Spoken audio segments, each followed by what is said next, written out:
ഗുരുവിൻ്റെ മൊഴിയിൽ നിന്നൊഴുകും തിരുവചനം ഒരു മനമായി കേൾക്കാം, ഒരുമയോടെ പാടാം, അനുഗ്രഹമായി തീർക്കാം ഈ സുദിനം നമ്മിൽ വചനത്തിൻ കൃപയോടെ മുന്നേറിയിടാം. വിശുദ്ധ യോഹന്നാൻ അറിയിച്ച സുവിശേഷം 7-ാം അധ്യായം 7-ാം തിരുവചനം.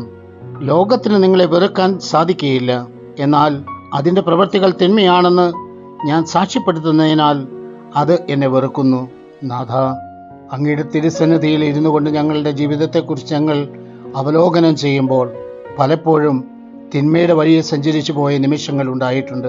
ലോകത്തിൻ്റെതായ വഴികൾ സ്വീകരിച്ച നിമിഷങ്ങൾ ഉണ്ടായിട്ടുണ്ട്. ആ സമയത്തെ പ്രതി അങ്ങയോട് ഞങ്ങൾ മാപ്പ് ചോദിക്കുന്നു. ഞങ്ങളുടെ മേൽ കരുണയായിരിക്കണമേ. ഈ നോമ്പുകാലത്തിൽ പൂർണ്ണമായ അനുതാപത്തോടെ ലോകത്തിൻ്റെ പ്രവൃത്തികളിൽ നിന്ന് മാറി ദൈവത്തിൻ്റെ പ്രവൃത്തികളിലേക്ക് മനസ്സിരിക്കുവാൻ ഞങ്ങൾക്ക് കൃപ നൽകി അനുഗ്രഹിക്കണമേ. നമ്മുടെ കർത്താവ് ഈശോ മിശിഹായുടെ കൃപയും പിതാവായ ദൈവത്തിൻ്റെ സ്നേഹവും പരിശുദ്ധാത്മാവിൻ്റെ സഹവാസവും പരിശുദ്ധ അമ്മയുടെയും നീതിമാനായ മറിയൂസേപ്പിൻ്റെ മധ്യസ്ഥവും സകല മാലാഖമാരുടെയും സകല വിശുദ്ധരുടെ സംരക്ഷണവും നൽകി സർവശക്തനായ ദൈവം നിങ്ങളെ ആശീർവദിച്ച് അനുഗ്രഹിക്കട്ടെ, ഇപ്പോഴും എപ്പോഴും എന്നേക്കും. ആമേൻ. വചനത്തിൻ കൃപയോടെ മുന്നേറി